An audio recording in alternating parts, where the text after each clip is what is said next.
and good morning. That was terrible, you know that? You all wore out from Christmas or something? And good morning. Good morning. Thank you, Janelle. Thank you.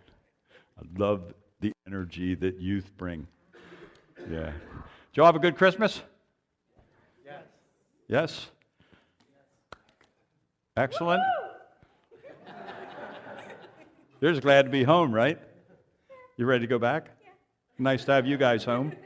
You ready to go back? You enjoying this nice cold weather? Oh, you're a bum. Hey, I did this the other day. I went out golfing on, what's today? Sunday, Saturday.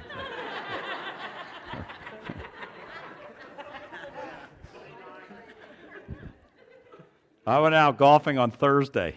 Had a great time. Hard to believe. Not many. It was a bunch of guys out there, too. And ladies. 2 ladies out there golfing away. Neat to see. Well, we're wrapping this thing up from our perspective. It isn't necessarily the job description that you as a church gave me, but the job description as an interim pastor is to help a church transition between pastors. And then the greater task is prepare the church for the next pastor to come in. And I got to tell you guys, for my wife and I, this has been a great experience.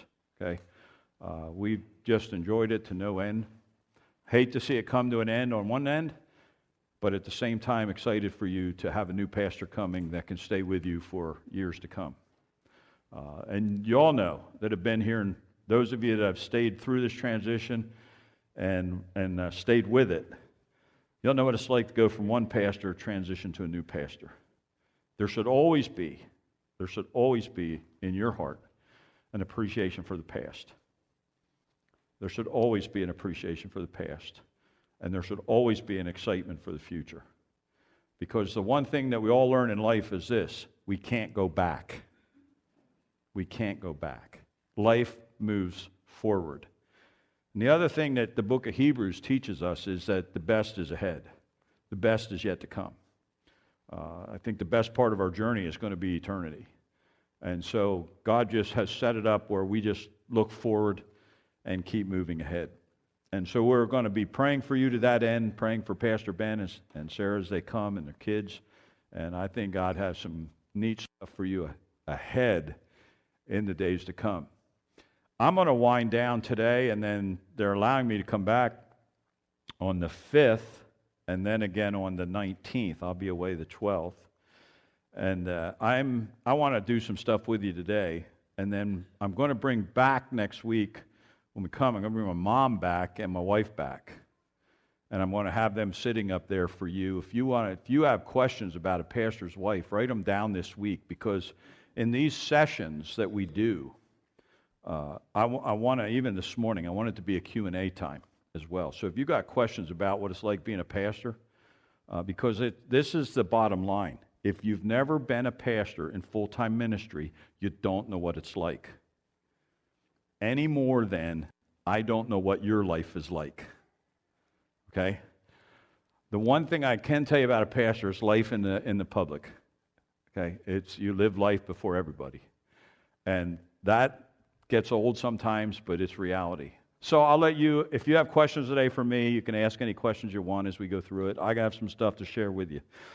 But I want to do this first of all. I'm going to have the ushers come and pass these out. I'd like all of you to take one if you would. And guys that did the offering, if you'll pass these out to everybody, or 2 guys, just I call this thing SOAR. I'm a firm believer that you should write down some goals and objectives for the coming year. I don't like to call them New Year's resolutions. We made up this particular form.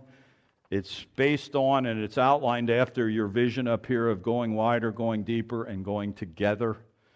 And if you would take this home with you and sit down in your devotional time and give this some thought. What do you want to see accomplished in your life this year? What are some of the goals and things that you want to see happen? And the reason I'm a firm believer in goals and objectives is this. If you only make it till the end of January, okay, and you make progress through January, you made more progress than you would if you didn't have any goals or objectives, right? Yes, no? So I would be happy to make a month's progress as opposed to no progress this year. So just take it, tuck it away in your Bible, take time in your quiet time to go over it, and just spend some time saying, what does God want you to do this year? And there's a number of different questions under each. How are you going to go deeper this year? How are you going to go wider, and how are you going to go together? And I think it's important. I think the one thing, looking back at your church, I debated how much to say to you today and how much the one thing that if you pin it down to one thing that Grace Bible Church needs, and that's not the right wording, but if I look at you having been with you for 18 months, what's the one thing you need? And I would say this: go together. Go together. It's one team. It's not individuals doing their own thing. It's one team, like the Oklahoma baseball team a couple years ago that won the national championship. Their motto was 18 guys pulling on the same rope. That's the one thing that if you could capture here, it would be awesome. And I'm not saying you're terrible, but it's not individuals. It's not, a church is not, it's made up of individuals, but it's individuals who work together as a team. And the best analogy I can give you, Owen, I'll use you as an example. It's like coaching a basketball team. Getting those 12 players on the same page doing the same thing is not always easy, is it? Especially when there's parents involved, right? And helicopter moms, right? Yeah. But it's the same way in a church. Leadership is this. Leadership is not what you can do. Leadership is what you can help other people do. Okay? Leadership is getting others to do what God has gifted them to do. And I think that's the work of a pastor. My definition of a pastor, it's someone who has to exegete the Bible and exegete the culture and lead a church through ongoing change without compromising the truth of Scripture. That's a pastor, because you all know that this world is changing faster than you can keep up with, right? The technology, and I think God is involved in this, because this is something I see. If you don't know how to work some of the technology, ask your grandkids. They were born with the knowledge to do that. And I think there's a change. I think that's a change by God. I think kids today are born with a different mindset. They're technology savvy. Where you struggle with it, you give you an iPhone and do this, and everything on the cloud and everything on computer, accessible wherever you go. For some of you that are older, it's a whole different world than you're used to. Your grandkids are already used to it. They already know it.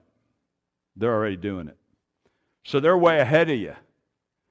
And what tends to happen in a church is that the older generation will slow down the younger generation, and that slowdown means this. What the young generation will do is reach their generation. You don't want to slow them down. You want to enhance them and equip them. They'll take it in a different direction, but it'll be good. So for my wife and I know we'll come back a couple times, but we just thank you for really your love. You guys have been awesome. You guys have been flat out awesome. And we have enjoyed the experience. We're going to miss you. We're going to miss you a lot, because we have built some good relationships, made some good friendships, and hopefully we get to see you from time to time in the future. But the truth of the matter is, it's like at every funeral, hey, we need to get together, and the busyness of life prevents it from happening. So we're thrilled that God gave us an opportunity to be a part of this for the last 18 months or whatever it was. We're thrilled that God has sent you a guy that I think is going to be good for you and lead you into the future as well. So I want to take time. I want to go through this today. Ushers again. Here you go. I'll give you this to stick in your Bibles if you have one. I don't know what you do with it. Take a picture with your phone. That makes sense?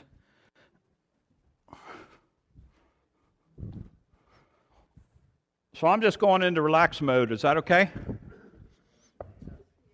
Can I just talk to you today? You all right with that? Not preaching a sermon, don't you? Okay. You don't remember them anyway. Huh? Come on. What did I speak on last week? I don't remember. Messages are not something you remember. Unless it's a very unusual circumstance or situation, you don't remember messages. Messages do very little discipleship, and preaching does very little to affect individual lives. That's done one-on-one. The pulpit ministry controls the direction of the church. You set the course for the church. And it's a fun thing having preached now for 40 years and watching it and realizing that of all the things you do as a pastor, preaching is probably the least thing you do. It's building relationships and it's pouring into the lives of people. And then you do speak on Sunday. But, I mean, think about it. I speak for 30 minutes. So 30 minutes of my week is up here. And if I go 45, you start getting, hey, the diner's getting full. Right? Things your pastor wants you to know. And I just want to talk to you about what it's like to be a pastor. And I want to give you 7 things, so you got them written down so you can keep them with you. But I want to talk these things through with you of how to best treat your pastor in the future. Let me give you some stats first, all right? These are statistics that are current today. 97% of pastors have been betrayed, falsely accused, and hurt by their trusted friends. That's true. That's true. I can tell you from experience. That's true. And I can tell you from experience, it hurts. It hurts. Okay? And it's hard. And my wife was up here sharing with you, she'd say the same thing to you. It is hard. 70% of pastors battle depression. Depression is serious. Depression is not discouragement. Depression is discouragement going crazy. Okay? 70% of pastors experience depression. Don't know if you've ever been through it. One time in my life, been through it. Don't ever want to go through it again. Okay? After my brother died, I just went through I told my wife, I'm not going to church. You know, she said, you have to. You're the pastor. You're speaking. What nobody at church knew was this. I walked in the door just before I was supposed to speak, out onto the pulpit, spoke, walked out the back door and left. I didn't want to see anybody, and I didn't want to talk to anybody. Okay? That's hard. I get that. Okay? What God did was this.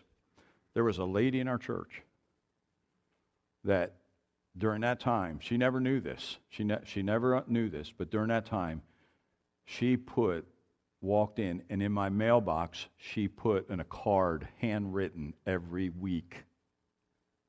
And it just encouraged me. She didn't even know it was God doing this. But one of the things that pastors battle is depression. 7,000 churches close each year. Okay? In comparison, there's probably 3,000 new startups, new church plants. So you have about half starting of what's closing. So when Barna and all them say Christianity as a whole in America is going this direction, it's going that direction. Okay? Now, at the same time, I don't believe any of the church is leaving the church. Okay? But 7,000 churches a year are closing. All you have to do is ride around the area and look, and you'll see it. Okay? The Lutherans have been selling off churches over our way. They can't keep them going. They just keep going down, sending everybody to one main one. They keep selling off their buildings. It's interesting. Catholics are doing the same thing. Catholics, and I'm not trying to be critical of these people, Catholics are in a free fall. Okay? They're losing people like crazy worldwide. Okay? Christ is still building his church, so don't let it discourage you. But 7,000 churches a year. You need to thank God your church is still here. And I think, personally, I think your church is doing very well. I think you are very healthy. Okay? I think you have a ways to go, but I think you have made tremendous strides over the past year, and you've been through, goodness, you've been through a church split, you've been through people leaving, you've been through all this and that, and yet, look around. Financially, you're in good shape, and you've got a building coming that I think God is holding off until your new guy gets here. I think as I look at it, God just said, whoa, the new guy will get in and we'll get that done. And that will be better timing anyway. So I just see God doing really neat stuff with you. 1,500 pastors quit each month. Think about that. I've told you this before. In the last 12 years, 42 Bible colleges have closed. 42 Bible colleges have closed. Okay? What's happening is only the strong survive. Okay? So your liberties are getting monster. The liberties are getting big. Your certain ones, your Colorado Christian's getting huge. Indiana Wesleyan's getting humongous, 100,000. But what's happening to the colleges, is they're transitioning to online. All the training is online. And we've experienced that at Clark Summit University. It was 800 students on campus. Now it's 1,100 students online and 300 students on campus. So it's transitioning. It's a whole different world today. And it is in public education too. But 1,500 pastors quit each month. The other problem, the reason these Bible colleges are closing, you think it's a Bible college problem? It's not. It's a church problem. Because churches aren't sending them to be pastors. It's a church problem. The Bible colleges are experiencing the product of that. Okay? Only 10% of pastors will retire as a pastor. It means 90% of them won't. 80% of pastors feel discouraged. 94% of pastors' families feel the pressure of ministry. 78% of pastors have no close friends. And 90% of pastors report working 55 to 75 hours per week. Okay. So they should. They should. That's what we pay you for. I had more than one person tell me that.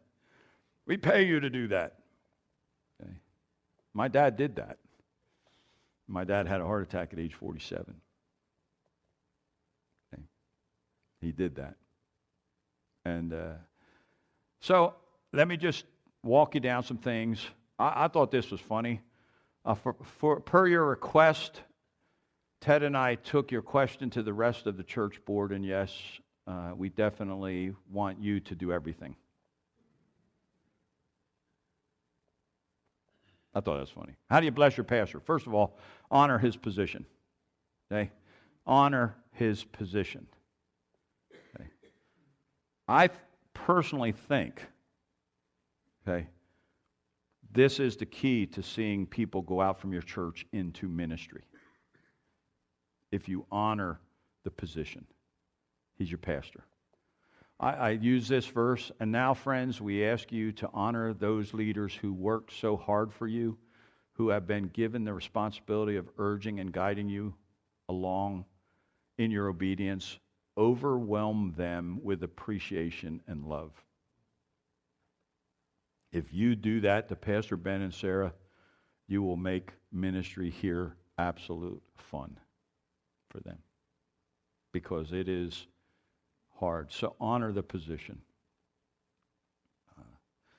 I think looking back, there are dozens of kids in the ministry that came out of faith. Dozens. And I think that was the key right here. I think this is the key to it right here. If you honor the position of pastor, if you exalt the position of pastor, you will have young people come up in your church who will strive for it. If you don't honor it, they won't. So I would say, whatever you think of Ben, and there'll be times you love him, there'll be times you hate him. There'll be times you agree with him, and there'll be times you totally disagree with him. I don't care what or where you're at. Honor the position. Honor the position. Okay? Because at risk, by not honoring the position, is your kids. And the other thing that you get in this when you don't do this is your kids will not only grow up not to be pastors, your kids will grow up and not go to church. So never, ever criticize your pastor in front of your kids. Ever. Don't ever let your kids hear you criticize your pastor. Okay? Honor the position. To encourage him. I think the greatest need of pastors is encouragement. Just encourage them. When I became pastor, my father gave me a little book about this big. It was titled Heartbeats of the Holy. I don't even know if it's in print yet today. I haven't looked on Amazon lately. But it's a little book called Heartbeats of the Holy. In that little book was a sentence that I'll never forget, kept with me all these years, and it's this: the ministry is the most encouraging and discouraging work in the world. Don't know how to explain that to you other than to say, yeah, that's pretty accurate. It's pretty accurate. Okay.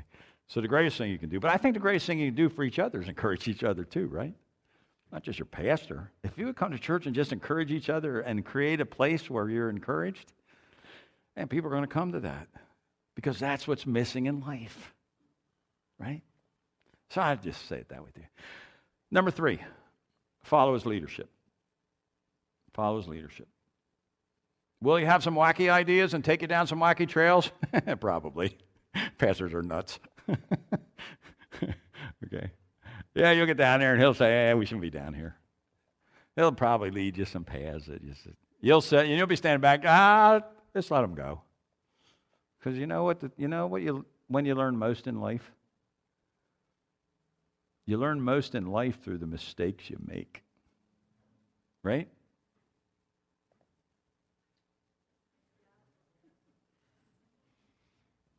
The good lessons you pay for. Right? Come on, guys. Are you sitting there saying you... Yeah, he's going to make some big mistakes. My dad told me this. He always said it this way: just pray you don't make ginormous ones, because you're going to make a lot of mistakes. Pastor Ben's going to make a lot of mistakes. But if it was Pastor Fred, Pastor Ed, Pastor whoever your pastor was, they're going to make a lot of mistakes. They're human. Follow him. Now, if he's doctrinally off, if he's taking the down trail of, the wrong doctrine, going contrary to the Word of God, fire him. We're not going contrary to the Word of God. That's the one thing. Well, will he allow the mistakes. He'll stay biblical. He's got enough training, and he's getting enough training, and he's been in ministry long enough to know he's not going to take you down doctrinal wrong trails. That's not going to happen. Ministry-wise, will there be mistakes in programming? Sure, from time to time. Will you have to end programs? Absolutely. Start, finish, Some will work, some will fail, some will take off like crazy, but there will be trial and error. It's how churches go forward. It's how businesses go forward, right? Trial and error. Man, I remember when Silver Queen corn was the best sweet corn out there. You can't find Silver Queen corn anymore. It's progressed so far, right? Hebrews chapter 13 says this: obey your leaders and submit to them, for they watch over your souls as those who will give an account. Let them do this with joy and not with grief, for this would be unprofitable for you. The scariest thing for me is knowing I'm going to someday stand before Jesus Christ and give an account of my ministry.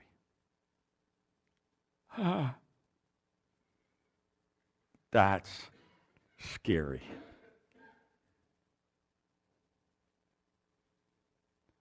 Support and uphold him. I'm going to explain this to you, okay? Support and uphold him. I'll give it to you this way.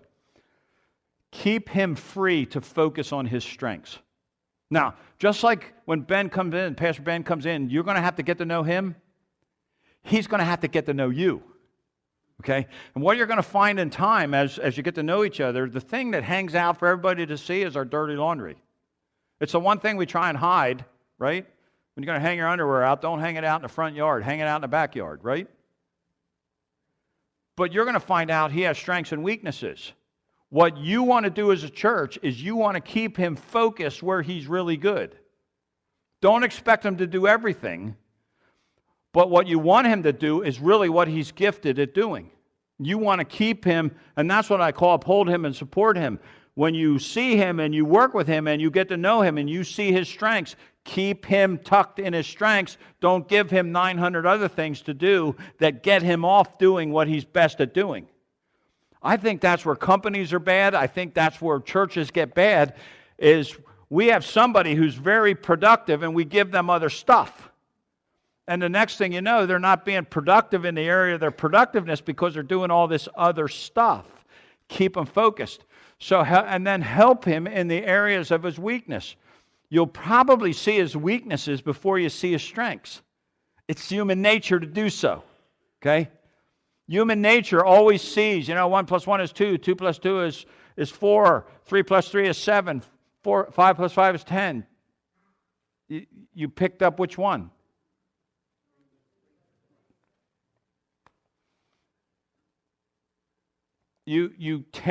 I tend to see the weaknesses in people, okay? It's human nature. But look for the strength that's there. And it won't be what you want it to be. It will be what God made it to be. And then make sure as much as you can do this. He can't do everything. He'll do one or two things very well. He'll do other things good. And you want to keep them focused there. Okay. I put these questions up here. They're hard to read. If I apologize for that, but the first question is this. I think everyone should ask this. What are your God-assigned gifts and strengths? You should know. What are your God-assigned strengths and what are your God-assigned gifts? Okay? You should know that. You should know that when you say, Pastor Ben, these are his strengths. Okay? The second question is just as important, if not more important. The second question is, what are your God-assigned weaknesses? Everybody has them. Everybody has God-assigned weaknesses. Right? Nobody likes to talk about that one either. Okay. I have God-assigned weaknesses. I can't fix them, no matter how hard I try. But the third question then becomes the critical question, and here's where body life comes in. Who do you need around you to help you? Okay? Who do you need around you to help you? I think those questions right there, every person ought to answer. Okay? What are my God-assigned strengths and gifts? what are my God-assigned weaknesses? You didn't think they were God-assigned, did you? You thought they were just a deficit in your human nature. No, they're God-assigned. He made you the person He wants you to be. He made me the person He wants me to be. He made Pastor Ben and Sarah the people He wants them to be. They have God-assigned strengths and gifts. They have God-assigned weaknesses. So that the thing that is, as a pastor, that most thing I want to see is, I try, and I can only tell you this, I try my best to look for what is this person gifted to do. Because everybody can pick up, oh, they can't do that, they're not good at that, get rid of them. No, we haven't found their niche yet. When you find their niche, they'll light up like a bug. Okay. And that's what my youth pastor did with me. My youth pastor lit a fire in my soul that hasn't gone out yet. I saw him yesterday at the funeral. He's 84 years old now. He's blind. He walks with a walker. Somebody's got to lead him around. He can't see. Love that man. When everybody else saw the problems in me as a pastor's kid, he saw the potential.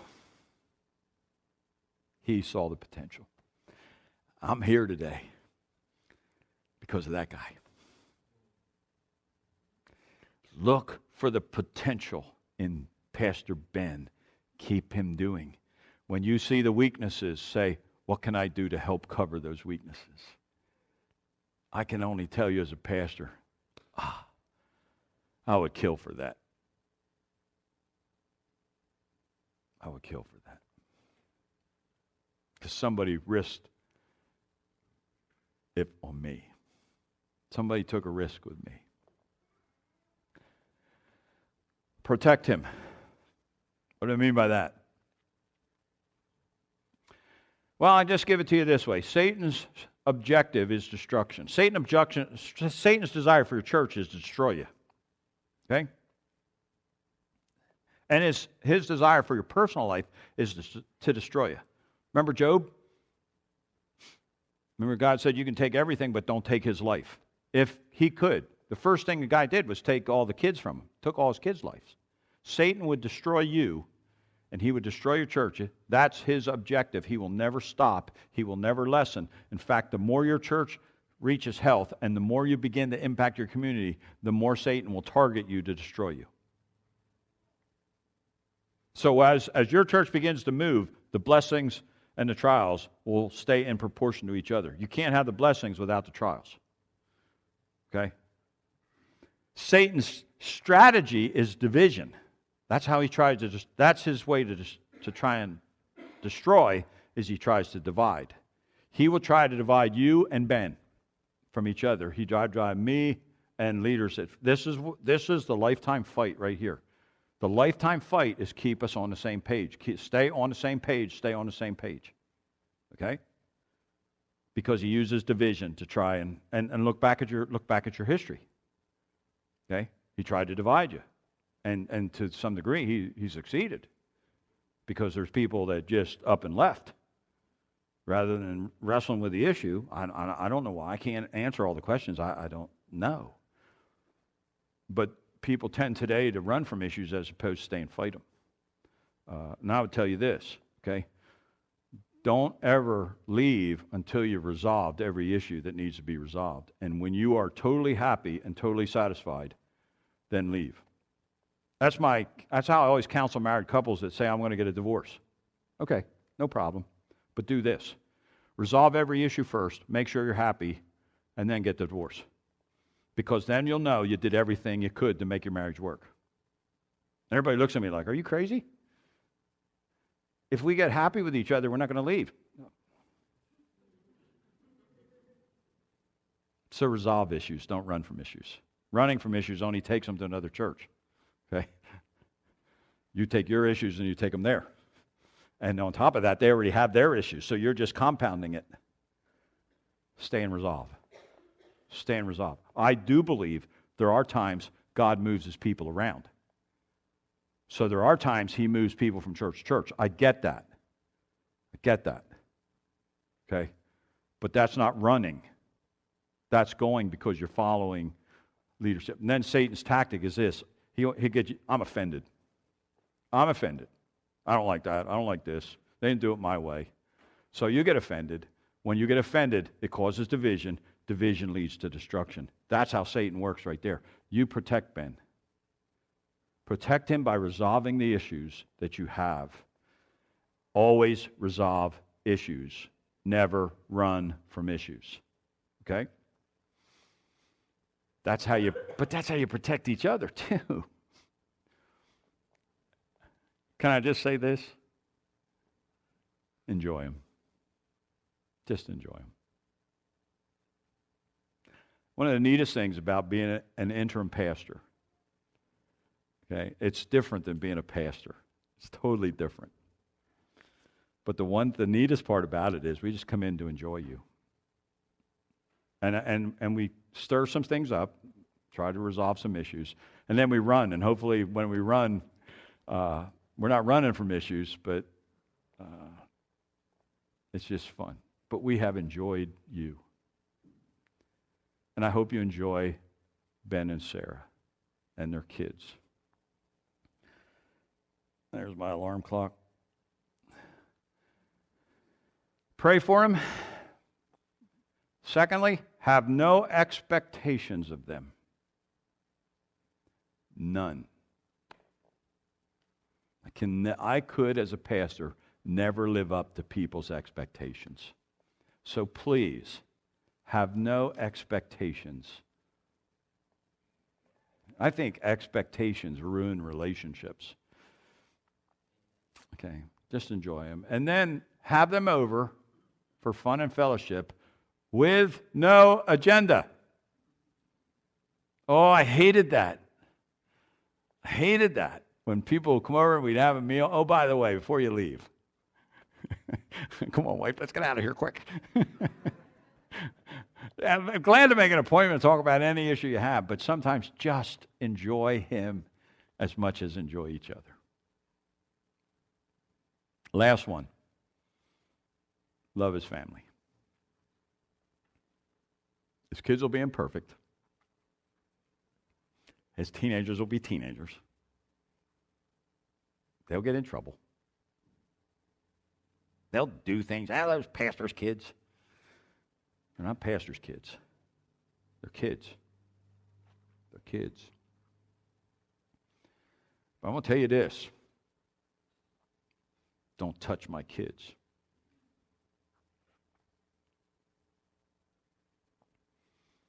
Don't touch my kids. You're going to get me upset. Don't touch my kids. I hated it. Hated it. You know what your kids did?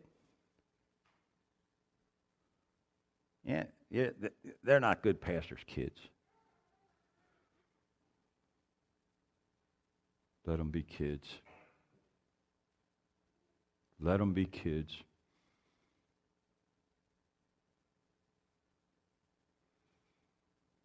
Let his kids be kids. Don't look at them as pastors' kids. Look at them as Ben and Sarah's kids. Let his wife be a wife. I know what my wife's going to say to you next week. I'm not sure what my mom will say to you. But I know it'll be good. Okay? Sarah is not the pastor's wife. Sarah is Ben Bailey's wife. Don't put any more expectations on her than just let her be his wife. That's it. The best thing you can do for your pastor is love his family. I can tell you that. You know why? I was a pastor's kid. I had people go to my dad and say, you shouldn't be in ministry because of your kids. Okay. And my dad didn't take that well either. Don't ever do that. If you see Ben's kids doing things that they shouldn't be doing, pray for them. But you see any kid doing things shouldn't be doing, pray for them. Not just his kids. Just treat them like any other kid in the place. Please. I saved this for last because this is the most meaningful. I didn't have a dad until he had a heart attack. I had a pastor. I didn't have a dad. At 47, when he had a heart attack, he couldn't do pastoring. He was out for 6 months. For the first time in my life, I had a dad. When I went into ministry, I only went in. And this was my only thing with God, because I didn't want to go into ministry. But when God calls you, you're going. I knew you couldn't run from God, but I only had one thing, okay? I'm not going to sacrifice my family for anybody, anything, or ministry. My kids, my family will always occupy first place in my life. And they're sitting back there. You can ask them if that was true. Let that be true with Ben. He's a family man before he's a pastor. Let him be a family man. I didn't know if you'd be able to read this, so I brought my copy just in case. This is how this reads up there. Well, you can read it. My friends, it grieves me that you say the church is unhappy with my leadership. But may I remind you, the Lord did not send me to make the church happy. He sent me to make it healthy and to make Him happy. Right? So I would just tell you, enjoy your pastor. So I'll take any I'm going to take time. Anybody have any questions for me as a pastor? I know it's not necessarily a conducive for.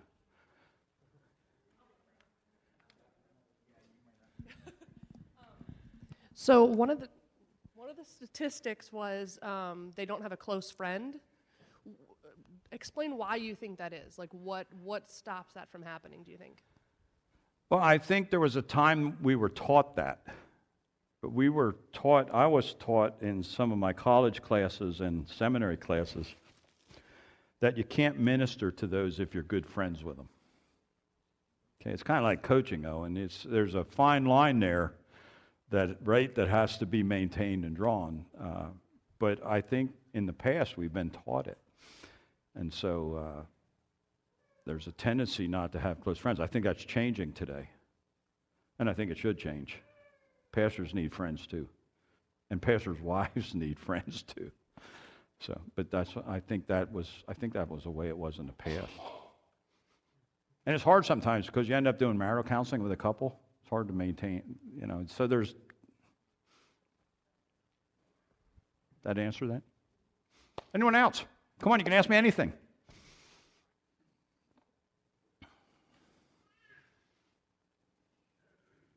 Always thought the best, yeah. Here comes John.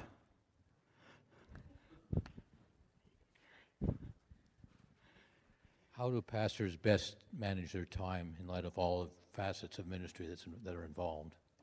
Say it. How do pastors best manage their time with all the facets of the ministry that are involved? Yeah, the question is, how do you manage your time? I think you got to allow flexibility, because what happens in this family was in a car accident. You got to go. You got to set everything down. You got to go minister to that family. This mom got cancer. She's dying. You got to spend time with that family. Well, I don't look at it as if I do that, I have to let go of this for this week. Okay, I can't do everything. And there are times when in ministry, the demands become pressing that you have to go and you have to minister to it, so you have to sacrifice some things. What a lot of guys do is they don't sacrifice things. And that's how they get up to 55, 75 hours a week. They try to do everything. So I think there's, in the course of a pastor's year, there's seasons and flows. There's ebbs and flows. Christmas gets busy. Okay? For me, January becomes downtime. Because for anybody here, energy expended has to be replaced. And if you don't replace the energy, you're going to head toward depression and discouragement. Okay? I look at it like this. You can only drive your car so far in a tank of gas. You have to stop and fill the tank back up. So when I go through periods of time where I have to put the time in, there are weeks you put the 70 hours in. Okay, next week I'm putting 30 in.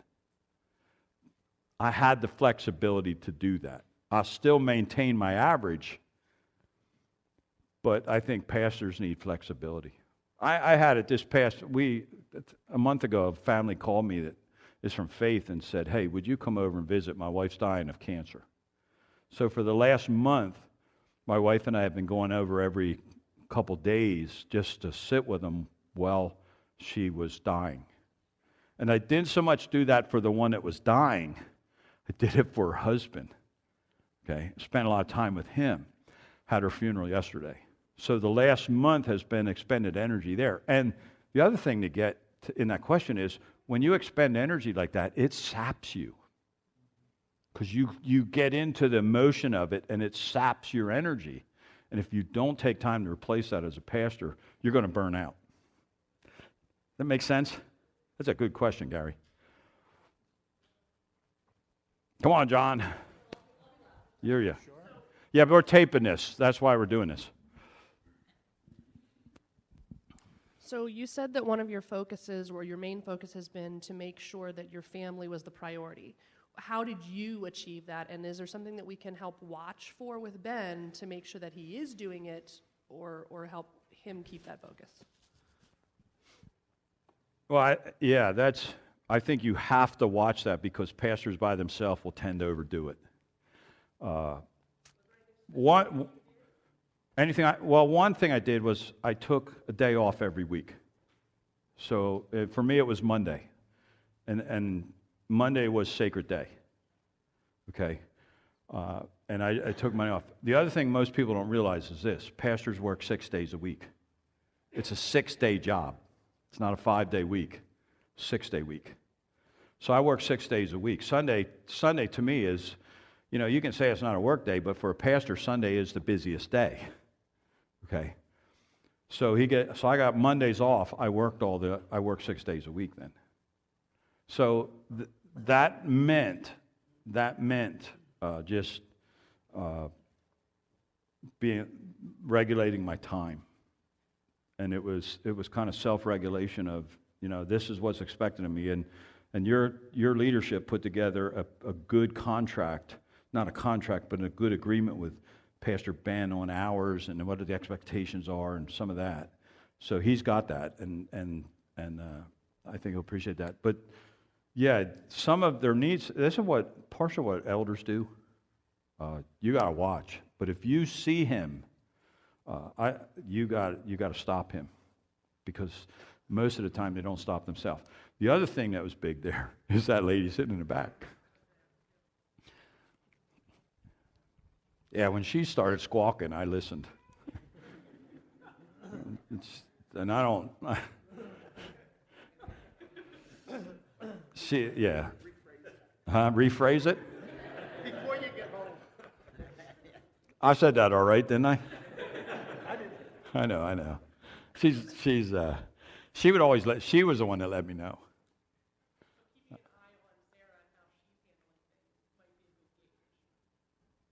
Yeah.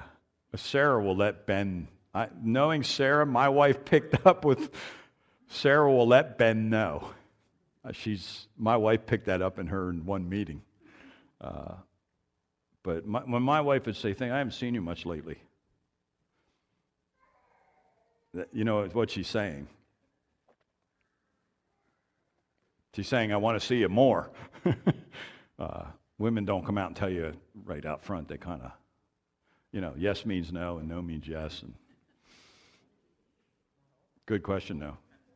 What's that? That's No means no. Yes. not always. There ain't a man in here that believes that. I'm kidding. Since previously we had issues with oversight and accountability, have you maybe impressed it upon whoever is going to be doing oversight how to do it? Yeah. Okay. I need whoever is over me to tell me what the demands and the expectations are. Okay? And in this case, it's the elders. I need the elders to hold me accountable. Tell me what you expect. Okay? Because if that's not clear, if they don't give me a clearly defined mission statement to accomplish, I'm going to struggle because I don't know what to do. And then I shoot at everything. So I think oversight, accountability, every good pastor craves it, wants it. What we want is clarity in it. Because the more you can be clear with your job description for your pastor, the more defined I can be in what I do. That makes sense? But you definitely, and knowing, having talked to Ben a couple times, he's going to be acceptable with he wants the accountability. I want the accountability because I don't want to be an island to myself, because that's not good. That's a shipwreck. Good question. Anybody else? Your wife, John, hurry up.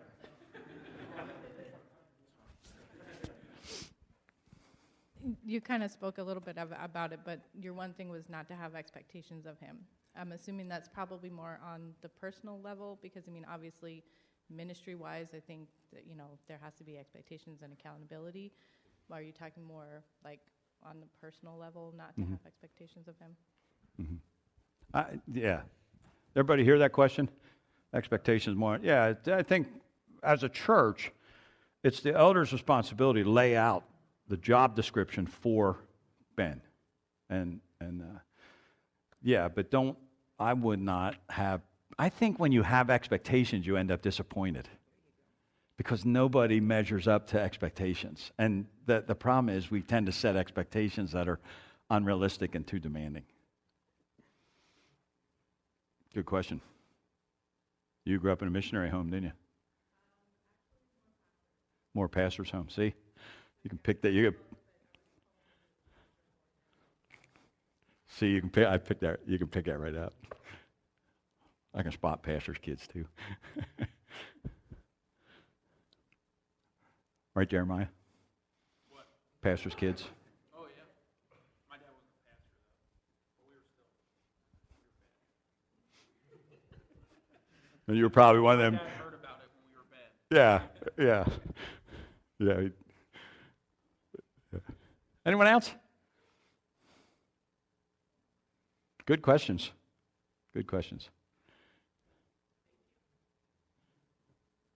Well, let's pray and we're going to party, right? There's that.